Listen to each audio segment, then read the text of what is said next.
Welcome. Thank you for joining us for today's webinar, Disconnected Building Information is Costing Your Schools Time and Money, and How One School Facilities Leader Fixed That. So now I'll go ahead and introduce today's speakers. David Trask is the ARC Facilities Senior Director of Customer Education and Success, and the host of the popular Facility Voices podcast. And we're also excited to have Samantha Green, Director of Operations and Systems at Baylor School in Chattanooga, Tennessee, joining David for today's conversation. So David, I'm going to go ahead and hand it over to you. Thank you, Dara, and thank you, Samantha, for joining. And we're going to call you Sam. So, Sam, tell us a little bit about you and Baylor School. Tell us about your role and a little bit of the backstory on Baylor School. Sure. So I'll start with Baylor. That's the easy part. I could talk about it for days. So we're located in Chattanooga, Tennessee. We are a 6 through 12 co-ed boarding school. We have about 700 acres and about 30 buildings on campus. So, we've got the run of the gamut there. So in reality, when you think about independent schools, you think maybe a little bit smaller scale, but we kind of operate like a small university at this point. So with all that acreage, all of our athletic complexes and buildings, we're wide open 24/7. But for my role, I'm actually alumni of the school, so it holds a special place near and dear to my heart. But I've held several operational leadership positions here. So I currently am the Director of Operations and Systems for school in our physical plant. But previously, I had held roles in our summer programs department, our auxiliary programs department, really kind of getting an oversight of how the school functions as a whole, which has really benefited me in my transition to my current role now. That's awesome. And tell us a little bit about all of the different departments that kind of fall under your umbrella. Yeah, so we have maintenance first and foremost, right? Custodial, transportation, security, working on event management as well. So really kind of the behind the scenes heartbeat of the school is what runs through our physical plant. I talk to so many different schools from around the country, and your footprint is obviously it's beautiful. I mean, look at the picture there, but also that amount of acreage, like you said, I love the way you position that is you kind of operate like a university, and it's so big, so spread out, a lot of buildings, and I'm curious, what were some of the day-to-days like before you decided to pull the trigger with ARC? Yeah, so we have an in-house crew that on our maintenance team that have been with us. We've been blessed with technicians that have invested just as much into the school as they do themselves, and 10 years of 20, 30 years, right? The institutional knowledge that just comes with that makes the operation of these kind of facilities good and bad, right? So what we were seeing is that we have this amazing institutional knowledge in the heads of our technicians. And depending on who was working that day, depended on what kind of answers we could get in the moment. So instead of having this centralized system, we had guys that we would have to track down or pick up the phone and say, hey, tell me about this shutoff valve. Tell me about this panel. Tell me about this change that you've made to the building 10 years ago, right? So we were seeing it in our time, like an excessive amount of time hunting down information before we made the switch to ARC, and really not knowing what we needed to know in as a whole, right? You're guessing at what somebody might have done 10 years ago, and you're guessing of where that piece might be. You're hitting it on the head, and unfortunately, so many orgs are in that same boat with trying to track stuff down. Just trying to find stuff or get it out of that guy's head that's been there for 20 years. And we jokingly say those are the guys that know where the bodies are buried. They've been there that long, but Don't they though? Yes. yeah, exactly. But that's the point. I mean, it's a challenge, and I hear this over and over again. A lot of times it really starts with this, and it's I got stuff all over. And especially in campuses like yours where they're older as well, trying to track down what happened when did it happen, what changed, what's the same, what did they reuse, repurpose, but the problem is a lot of times, like you said before, it's that guy. That's the guy who was there when that stuff happened. But a lot of times that comes down to the missing stuff and the missing drawings, the assets that changed over time, and it's a headache. I mean, it's always a headache. And what was some of the feedback from your team as you were building up to doing something? So there's a moment that I think about when we were ready to make this decision. Like we were building up. We had been talking about, some renovations in buildings and locating some drawings and talking about. I mean, our campus has been active since 1893. And specifically on this site since 1915. And so we have some really historical buildings here that locating those drawings and blueprints it was really challenging. And so there was a moment where we were talking about the renovation of one of our oldest buildings on campus, and we had our lead mechanical tech, our plant director, our architect, and another electrical vendor that we use all in the same room talking about, well, how did this come to be? And I feel like you took a picture of my back room there because we had drawings everywhere, and we spent about an hour in the back room trying to locate these blueprints from like 1930 for this building. And we all walked out and we were like, "Why is this not digitized? Why can we not just press a button and pull this up?" And so I took that moment and ran with it and said, "Now's the time." I love that. It's I love the trigger there. And it's kind of that aha moment. And so many orgs struggle with that too. And this is kind of a story that I'll share. I just heard this one, and you can't make this stuff up. It's just the way it is. They were gonna this is a plan room, of course, and they were getting ready to tile the floor, put down carpet and with the carpet tiles. So they put all this stuff in these barrels. They were going to move it out on Monday. And, they leave on Friday. Cleaning crew comes in and throws them all in the dumpster, even though they got those signs that says do not trash. It happened, but that's so much of the historical knowledge for that building. So, of course, they roll in the morning, they hear the dump truck or the garbage truck rolling up. Everybody panics and bails out there and they're dumpster diving, trying to pull all the stuff. But I'm thinking, how much institutional knowledge just in those paper drawings that someone wrote on those drawings would have been lost if that would end up in the landfill. Yes. Yes.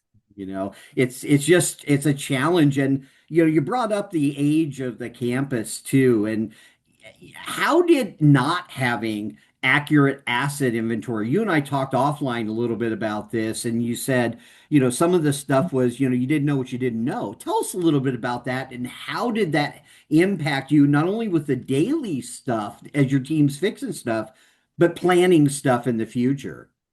Yeah, I mean, it all boils down to budgeting, right? Like daily operation, future planning. So on a daily operation side, we didn't know what we didn't know, and it was taking so much longer to close out work orders, which is ultimately costing us money in the end.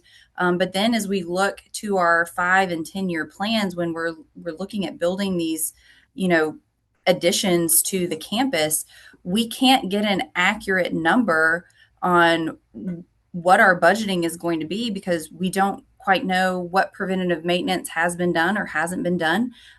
We don't quite know what where we're at in the life cycle of our assets in that moment. And so planning a budget for a new build while also trying to maintain our older infrastructure was almost impossible until we could identify what those assets actually were.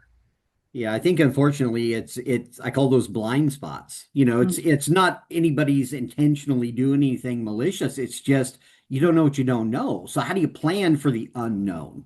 And Right. unfortunately, a lot of the unknowns are the things that get fixed on the fly. When the guys are out in the field and they're putting out fires, they're Yeah. bouncing between job to job to job and fix to fix to fix and things get missed. And how were they updating or how were they or were they not able to do any of that stuff prior?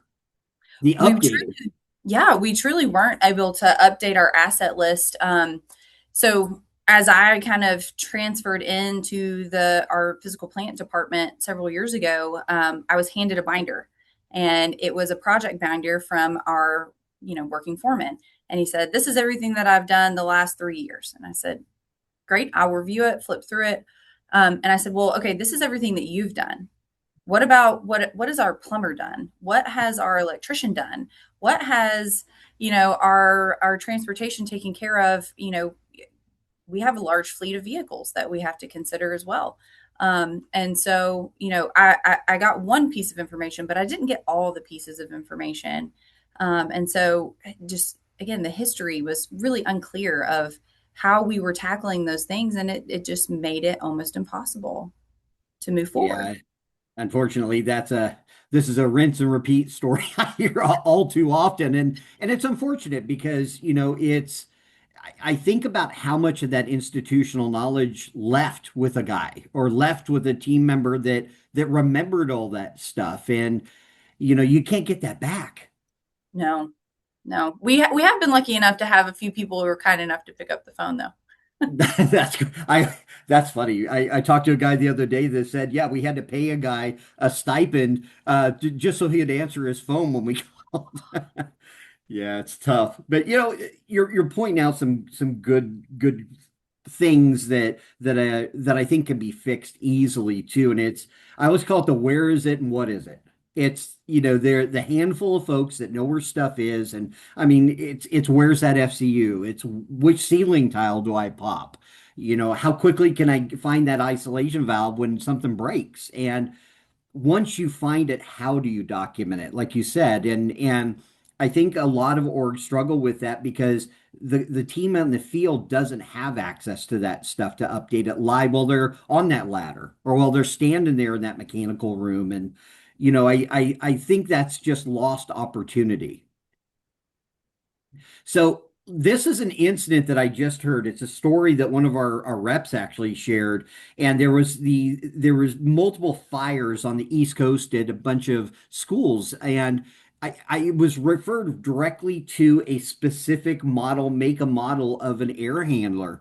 And it got me to thinking, I'm like, oh my gosh, think about a school district or a private school or a university, and you hear about this, and my first reaction is, do I have any? And then if I find them in my work order system, how accurate is it that I'm going to know that I've got three of those, or do I have 10 of those? But more importantly, where are they? And in this incident, we actually had a client that reached out and said, hey, you know what? I was able to go in, and because you guys documented where this stuff was, I did a search just for the model number, not even the manufacturer, just the model number. And he saw he had four, and he knew exactly where they were. And I'm thinking, my goodness, if you're a larger district or even, a mid-sized district, how do you know without going out in the field and starting to look and digging or calling Bob, who may or may not know where those are? And in this case, I mean, they had fires. That's real world impact. There are buildings shut down, schools shut down because of this. And I just think of that access. Where is it? What is it? How quickly can I find it? And, with regards to your team, what challenges did your team face without mobile access? Meaning, your team's out in the field, and how do they find stuff, and how are they able to access that stuff? What were some of those challenges with not being able to locate that stuff? Yeah, I mean, as you can imagine, 700 acres, 30 buildings, Large countless site. fields. My guys are spread out. They are nowhere close to where our home office is on campus, and so they're out and about. And what we saw was that somebody would have a problem. Our plumber makes the call and says, "Hey, this is my issue. I'm really trying to locate this." Well, my working foreman is the guy who knew. And so now I'm having to pull him off of a job, send him across campus to get with the plumber to say, well, this is where the valve is. This is what you need to shut off. And these are the rooms that are actually going to be affected by it. And so what we did in this process, which has been really incredible, we outfitted all of our techs with iPads. And so now they can take those iPads and they can use ARC and they can pull up where all the valves are, where all of the assets are. And if they've made a change while they're there, they can do it in real time. And that has just been incredible as we're looking at these HVAC replacement and, honestly, kitchen equipment replacement is something that doesn't get talked about a lot. So we're making those real time changes as they're going, and it's just been completely a different ball game. It's so efficient. It's so refreshing to watch them come in and say, "Hey, I received this work order. I found it on ARC." And I did a little tweak while I was there. Just wanted to let you know, hey, I'm clocking out for the day, and then we can see everything that had happened in real time, and everybody just sleeps a little better at night knowing that the information was updated and not like, oh, did we miss that? I love that they're doing it live and then, go home for the night with a smile, instead of slamming their head into their steering wheel when they get in the car, We're improving quality of life for everyone. I love that. I love that. And, it's again, it kind of goes back to those blind spots like we were talking about. I found this image and I thought this was fantastic. And it's you don't know what you don't know, but what it causes if you don't have access to all that stuff is fragments. So you've got stuff, little pieces and parts all over the place. It's like you said, when you first started in the role, they handed you a binder, but that was just a piece. It was like, what about all the other pieces of the puzzle? And unfortunately, I kind of refer to it like this. It's in facilities, you've got 100-piece puzzle, and at the challenge that a lot of folks run into is somebody just threw all the puzzle pieces on the floor and said, go find it. And that's time. It's wasted time. It's delays in being able to respond when you get that call, whether it's, during the day or it's the middle of the night and security finds something, you got to be able to respond. And also can cause with reactive repairs, your costs go up. You're calling somebody in on an emergency repair from an outside vendor, you're flying something in or whatever the case may be. You're really trying to minimize that too. But also, it can eliminate those hidden surprises in the field. If your team is digging, trying to find stuff, and you actually shared that, some of the information was found after the fact. When our team came on site when they were doing mapping, finding stuff you didn't even know was there. Yes. you know. But again, I look at it as a safety thing too. My dad was a first responder for 50 years, and his number one priority was people, and maintaining safety for the people. But also you touched on this with the long-term planning is how do you plan for something when you've got all these different blind spots? And I call it the search. And Mm. this is what a lot of folks run into. And unfortunately, that's me on that ladder. But I'm thinking, even from the design construction side, look at that. There's a ladder on the floor to get up on a desk, to put another ladder on the desk to climb up there. That's what teams are having to do a lot. I hear this nationwide is they're digging, trying to find stuff. I look at ceiling grids and I think I've got a 1 in 4 shot of popping the right ceiling tile. You know, well, your Yes. team does too. So it's time. So when you decided to move forward with ARC, what were some of your top priorities? Well, obviously, first and foremost is just centralizing the location of our facility information, right? Knowing that we could go to one spot and find it all.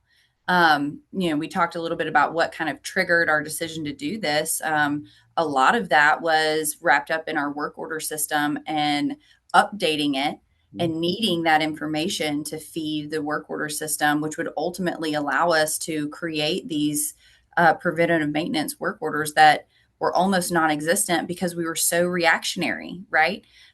We weren't able to plan ahead because we didn't know what we had. We didn't know where we were in the life cycle.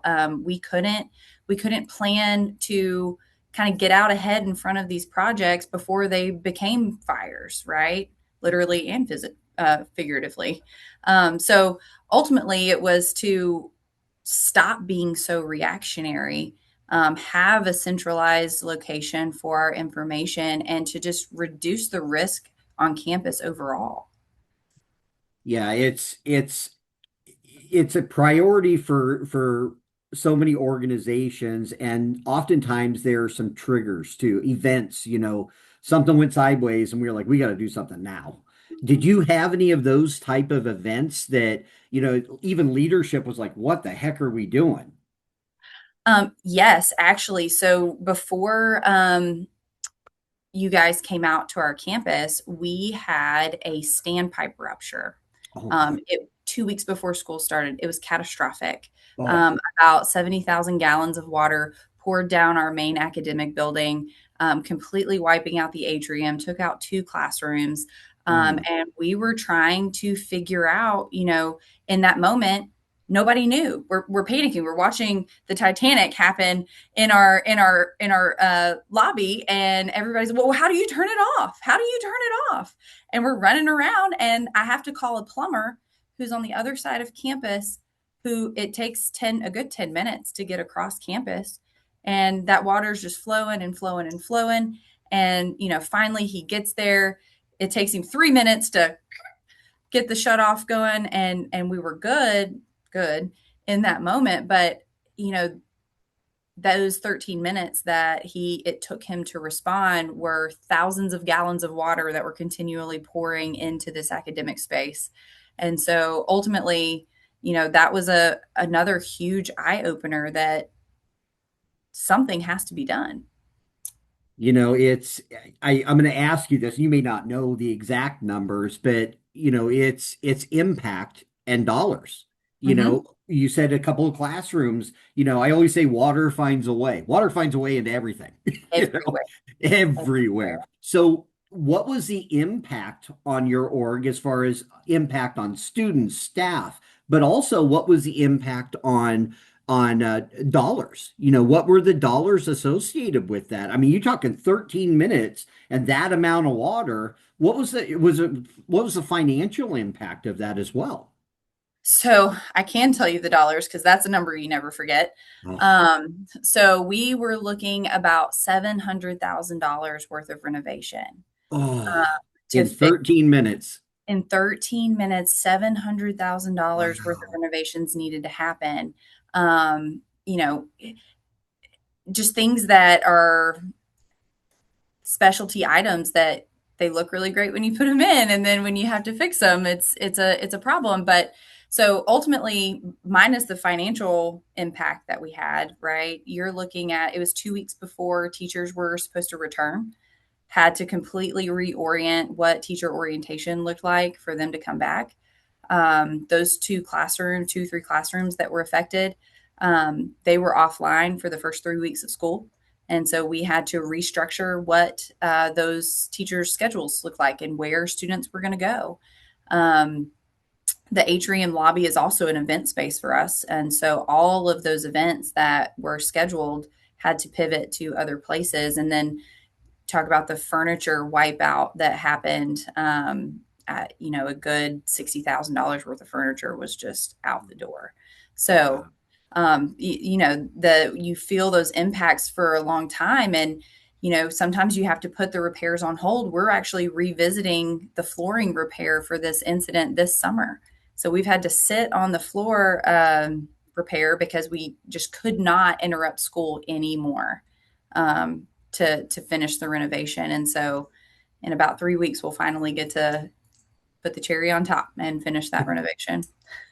Yeah, it just never ceases to amaze me how quickly things can go sideways and just the financial impact on an organization in 13 minutes. My goodness. I 30 mean, minutes. it's insane how quickly it can escalate and it turns from a small thing. Imagine if that guy would have been able to, he would have been in that building, your plumber, and he would have shut it off in 1 minute or three Right, minutes, like you said. He got there, shut it down in 3 minutes.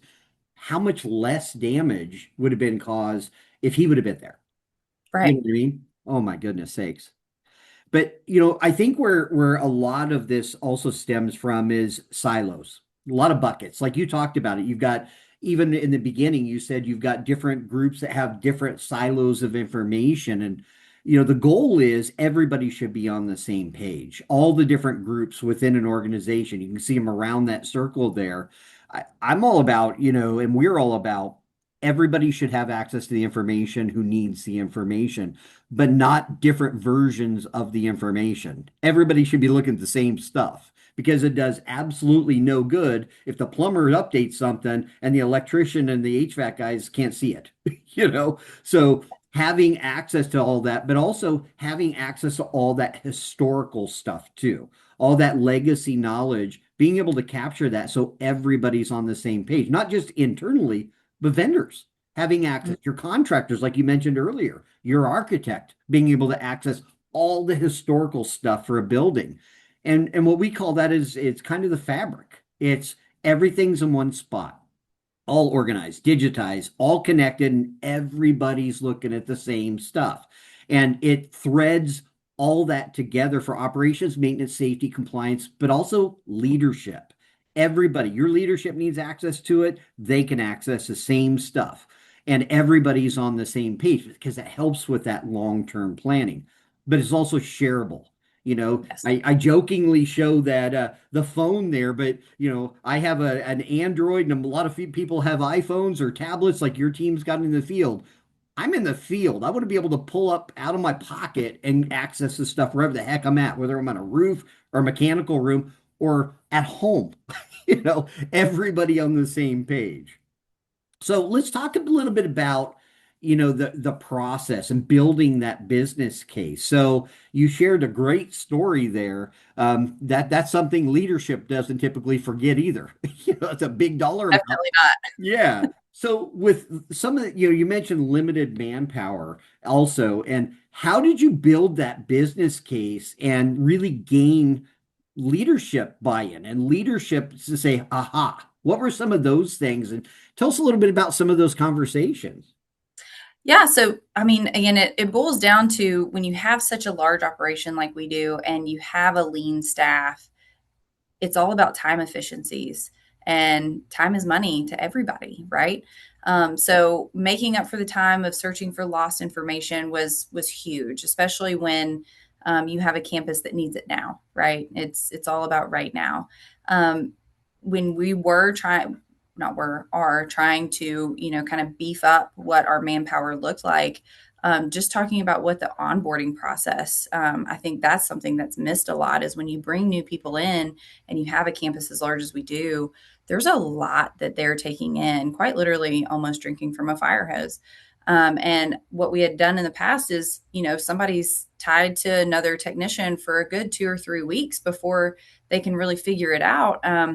And at this point, it was a great platform to say, hey, we have the opportunity to take this information, put it at everybody's fingertips. And that even means that our new technicians, we have more confidence when we turn them out in the field that they know exactly where they're going and what they're doing.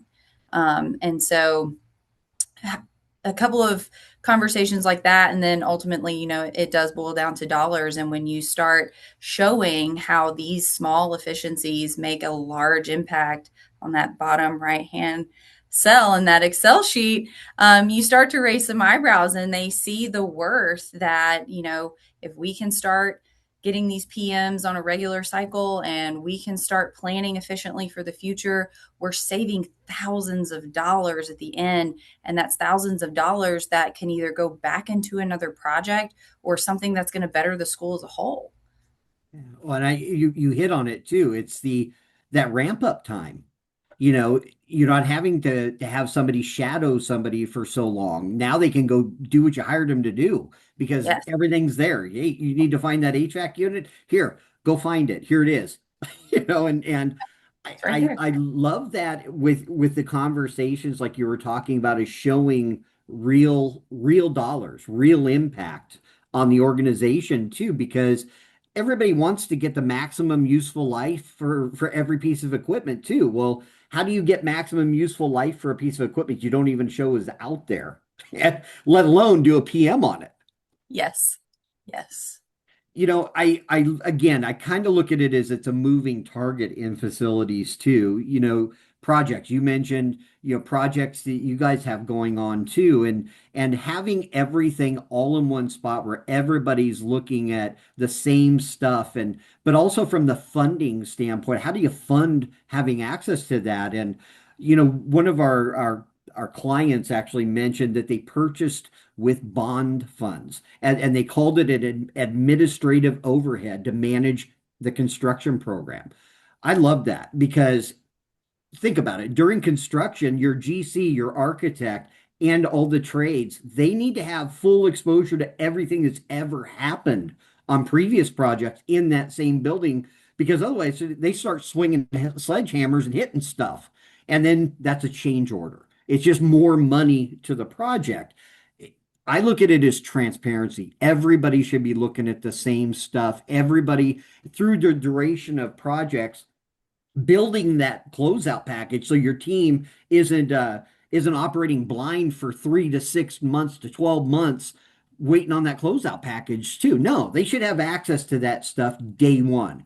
That's what you can do too. And having not only that legacy stuff, but during the active construction, having all that project information at your fingertips. So more importantly, you can start setting those PM schedules before you even get the keys. So let's talk about, and we were laughing before the recording here that that's actually our team. And you said, "Yo, that's our roof," and but that's at the end of the day, describe the onboarding process and what were some of your key takeaways in that whole experience? Onboarding, that was one of the smoothest onboarding processes that I've been a part of in our physical plant world. So thank you for that. Todd Moore, he's a saint. He is worth every penny that you pay him. So Todd We came think it out. too. Todd came out and remind me his partner's name. Jeff. Jeff. Todd and Jeff came out and they walk onto campus and my purchasing agent watched them walk in and she said, I didn't know Die Hard was coming to campus today because they were all in it. They were ready to go. But the one thing that I have really enjoyed with this onboarding process is the ability to connect with Todd when I had a problem. So obviously, like Todd and Jeff came in, they got the job done. They documented these assets. They made sure that everything was, and no rock was left unturned. But at the end of the day, what mattered most to me was I could send an email or I could pick up a phone. Or I could, shoot him a text honestly and say, hey, Todd, I've got, and this is perfect application for this. We had a building studies, condition studies group come in and I said, I know you've walked me through this, but how do I give a vendor access to my account so they can see these plans, so they can, go about their business? And he was like, yep, no problem. Let me take care of that for you. Walked me through the process, made sure that I truly understood it and moved forward. And also in the same respect of being accessible, so respectful of my time, our campus's time. When you have a co-ed boarding school and you're dealing with a girls' dorm, timing is everything entering and exiting those buildings. And Todd did a great job of making sure that we were scheduled appropriately. He was in the right place at the right time. If he saw something on campus that I did not report to him, he said, hey, look, I found this. Let's talk about it. What do you use it for? Do you have any building plans for it? If I didn't have any building plans for it, he said, not a problem. Let's sketch something out and then talk about it to you so it's useful to you in the system. And things like that are just priceless in this aspect. When you don't know what you don't know until somebody finds it. And then when they're willing to talk to you about what it is and how you can use it, that's incredible. Yeah, I appreciate you sharing that feedback because and kudos to the fellas. They are just absolute machines when it comes to this and mapping all of those pieces of equipment, all those shutoffs out. But more importantly, we're a phone call away, we're an email away, we're a text away. And I think at the end of the day, it's a partnership. It really is you need something, we're there. And that 24/7 access and having your back, so to speak, that's our goal. And we want the experience to be easy and we want the experience and to be as user friendly as possible. So that's why we listen. And this feedback is just invaluable. I mean, it's such a big deal for us as we grow too. And I kind of look at it this way too. It's all that, again, that information, wherever the heck you are, whoever you are, whether it's your contractor, like you said, needs access through a duration of a project. Great, give them access. Boot them out after the project's done. Or if you've got your team, your new onboarding team, but that onboarding from our standpoint is it is very much so a partnership. It is a we're here for you. If you need us to come back out on site, you renovate a building, we come back out. That's what we do. And we also do that training with your team. New onboarding, we're implementing nationwide and really working with teams to make sure that the new team members are up to speed quickly. But we're always listening to other things, like you were talking about, even kitchen equipment. And you mentioned vehicles. I've got a couple of our clients that are actually doing their maintenance on their vehicles or their inspections on vehicles by attaching our QR code to the vehicles. It's in the door jamb. They Mhm. scan that. And again, it's those outside the box ways to be able to use the system. We love that because it's just another way that we can help your team. So let's talk about this from the standpoint of accessing that, building a data, it's changed, and the ability to train that new staff and also transfer that knowledge. So you mentioned you've got some folks that have been with you for a long time. And how are you seeing this as a way to transfer some of that institutional knowledge over so that everybody is able to see that and then get those new team members up to speed? Yeah, we're living this real time right now where, we have these seasoned technicians that are hitting retirement. I think I have two right now that are going out this summer. And their replacements are not going to be here in time to get that overlap with them to kind of pull that knowledge.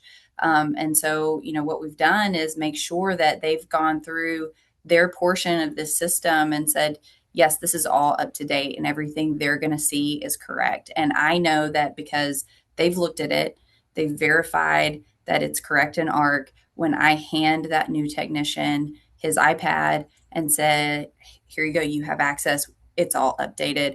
I know that that's true. And that makes the onboarding process for us, again, it's just so much more efficient and they can get busy doing what they should be doing. Yeah, I always jokingly say you hire a guy to do what you hired him for. That's Let him right. be an electrician, let him be an HVAC tech. Go, get out there, Please. go. Yeah, Yes. I love Yeah. that. And I love that what you said too is access. You give that new person their iPad, they have access. They can have access the day they start. And a lot of our clients are actually adding us as a component of their onboarding process. So, new hire, they come on board, they go through the HR, all the paperwork they've got to do with HR, and then we're the next call. It's not even to the team members. It's they introduce them to the team, of course, but then it's the next meeting is, a day or two later, we're added to the schedule and we're scheduling training. And I look at it as it's setting them up for success. They hit the ground running instead of that slow walk of, oh my gosh, I'm spending months and months just trying to find out where the bathrooms are, let alone let alone go fix something. No, they have access to everything day one, and that's all the equipment, all the historical stuff for the building, whether it's the drawings or even equipment manuals, all that stuff. But if you don't have that, it's time. It's always time. And I look at it from that scenario you mentioned where you had that pipe burst, okay, and that 13 minutes. Well, imagine if the guy who knew where the shutoff wasn't there. He wasn't 10 minutes away. He was on vacation. And the person Mhm. who's there is the new guy. How much longer would that take? And I think that's where it's all time is money too, and time is loss and risk to an organization, and it helps to speed that up and minimize that overall for an organization. And I say this too, it's accessing where is it, what is it, but all the details associated with it too. It's whether it's a piece of equipment, whether it's a shut off, all that stuff and all the details. And this isn't static. So if the team identifies something, or maybe they find a YouTube video like that bottom left-hand corner picture. Hey, I found a YouTube had a video on how to, replace that thermostat. All right. Linking that video back to the equipment record and everybody sees it. I shared this story the other day at a conference I spoke at up in Virginia.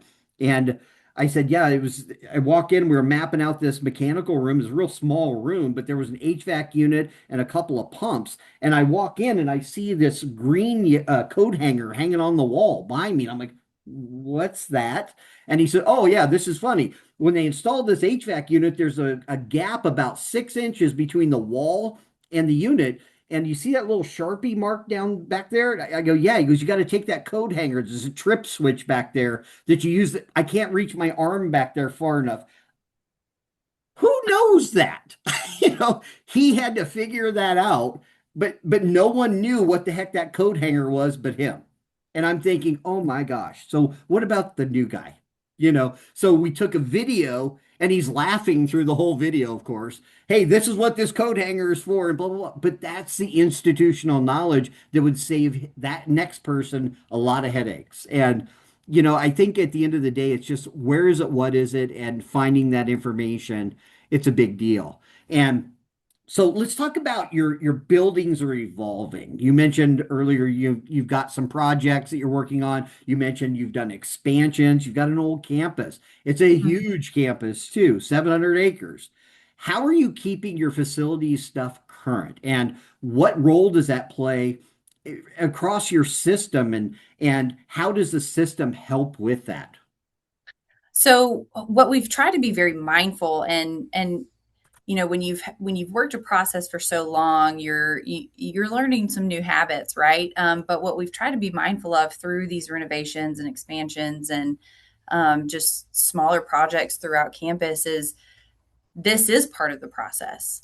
When you are opening a project, when you are closing a work order, when you are updating anything, ARC is a part of it. That it should be second nature that once you close that work order, you also update any changes that you've made to the asset or to the system, and everyone's there. Have we missed a few? Yes. Is it a good reminder as we kind of go back through and check work orders or close out projects to say, yes, we did this. And so the longer that we've done it, the more it just has become naturally a part of our system. And to be honest, it's so user friendly and it's so easy to do. It really is just a part of the system at the end of the day. I love that. It's got I'm a firm believer if it's not easy, they won't use it. And teams in the field, they're already, bouncing between work order, work order, work order, phone call, emergency phone call after emergency phone call. Shouldn't be harder to do their job. And all those renovations, all those changes to the building, as they change, your system information should change too. And I show this because these are all the different changes, all these different color coded areas have changed on this particular floor of this building. But if you have a new change, it should be added and any new change is added real time. So as the project closes out, it's automatically updated and everybody sees it. And that includes live updates like you were talking about. Your teams in the field have the ability to pull their iPad out and update, hey, we just replaced this unit. Or even think of it from this standpoint adding additional details like what filter does it need? What belt does it need? Taking pictures of the actual packaging of the filter and the belt and attaching it to it. That saves so much time because if I've got a PM that's coming up on this unit and say I need a filter, a belt, or whatever, and I can go into the warehouse, I can look it up and see, okay, well, I need this belt and this filter or whatever. I can go back into the storage room and say, okay, I don't have that. Let's push that PM to tomorrow. Yep. Saves me how much time just in that just motion right there. And Yes. again, everybody having access. Yes.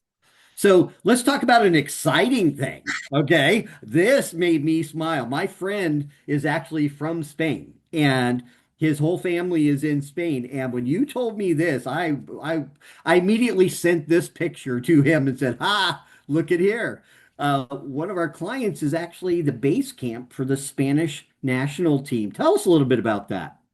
Man, what an educational experience this has been.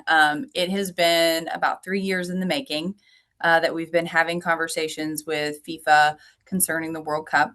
And I guess about 8 months ago, we started this process with Spain, and they will be here June the 5th. Wow. So we're rolling from our educational season right into our summer camp programming and hosting the Spanish national team. So when I say we are a campus that never sleeps, we will truly be a campus that never sleeps right now. But honestly, ARC is tied into this too because we have a media center build out that we have to support in our tennis centers that we're actually currently working on now. And so being able to tap into those panels and what we have existing there and share that with the vendors for the national team has been really great. And actually today, before we hopped on the call, we were doing a little construction to ease our traffic flow, and somebody hit a water line. Oh no. Thankfully, we knew that it was not an operable; it was an abandoned line. Oh, So no damage there. So it was a much easier pill to swallow when you hung up that phone. ARC has seemed to have made its way into all the things truly that we do, including World Cup prep. I love that. I love that. And this is kind of our wrap up here is what word of advice would you give facilities leaders who are still operating without this level of access to all their building info? I've got two things that I've really thought about in my time here in process and getting our plant into where it is right now. Um, so many times physical plants rest on well, that's how we've always done it. It's always just been Mike knows where it is, he'll take care of it. Well, Mike's retiring now. He's going to the beach. Like, we've got to change the way that we function, and we've got to start documenting things properly.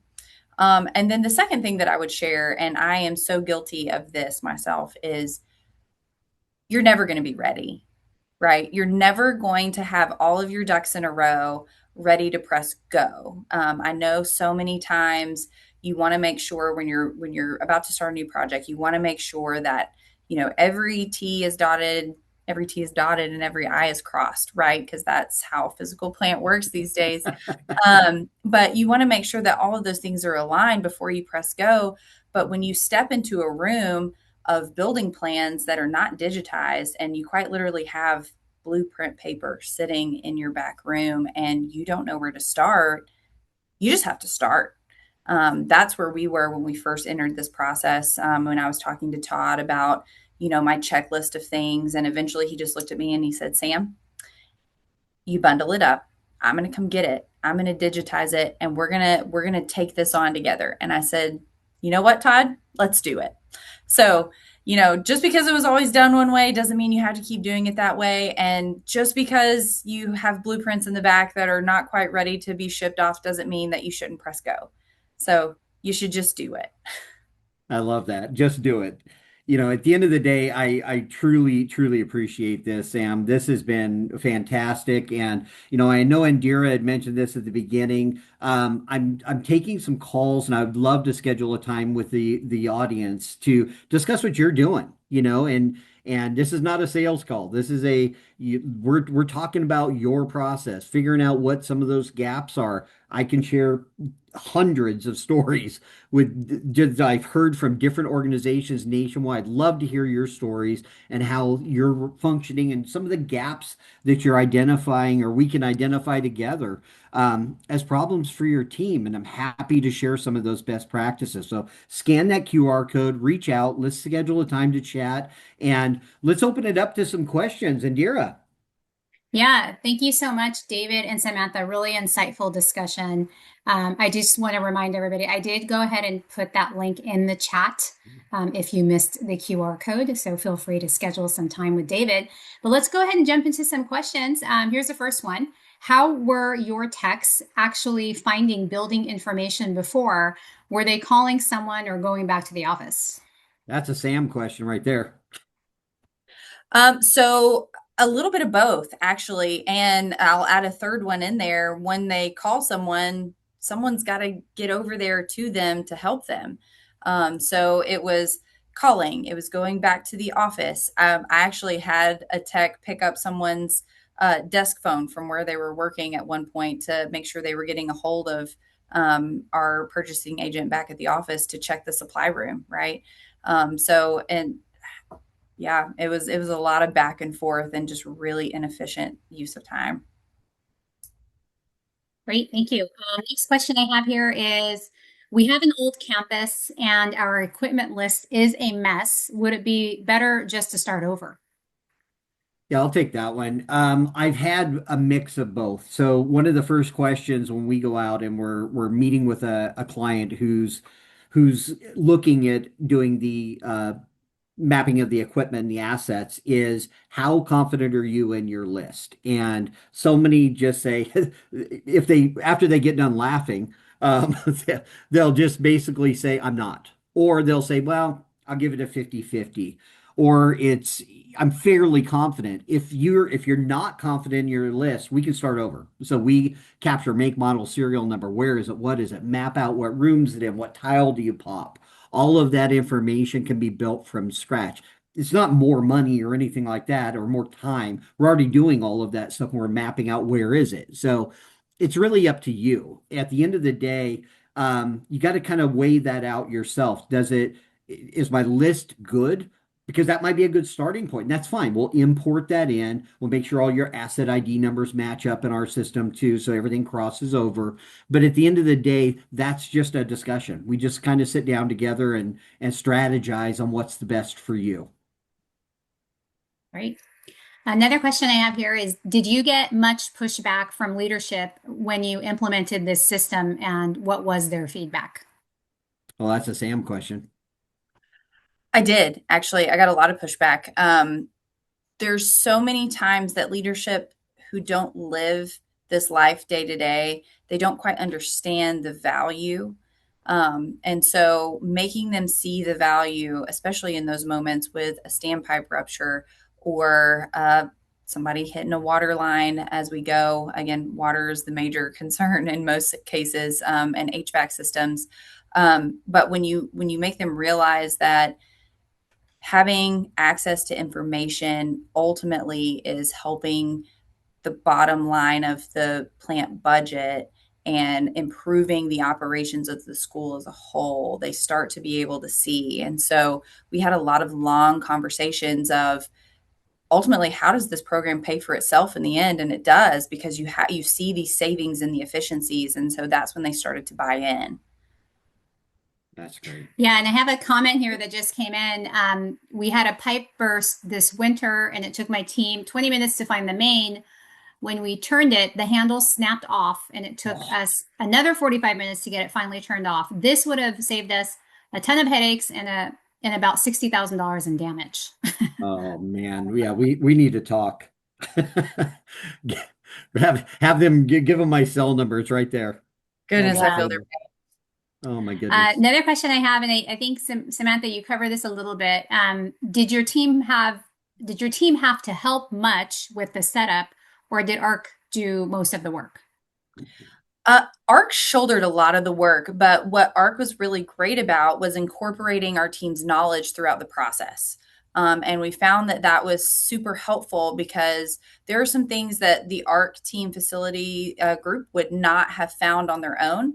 But there were also, depending on who they were paired with that day, some things that that technician didn't know that ARC had found. So it was a really good balance through the process.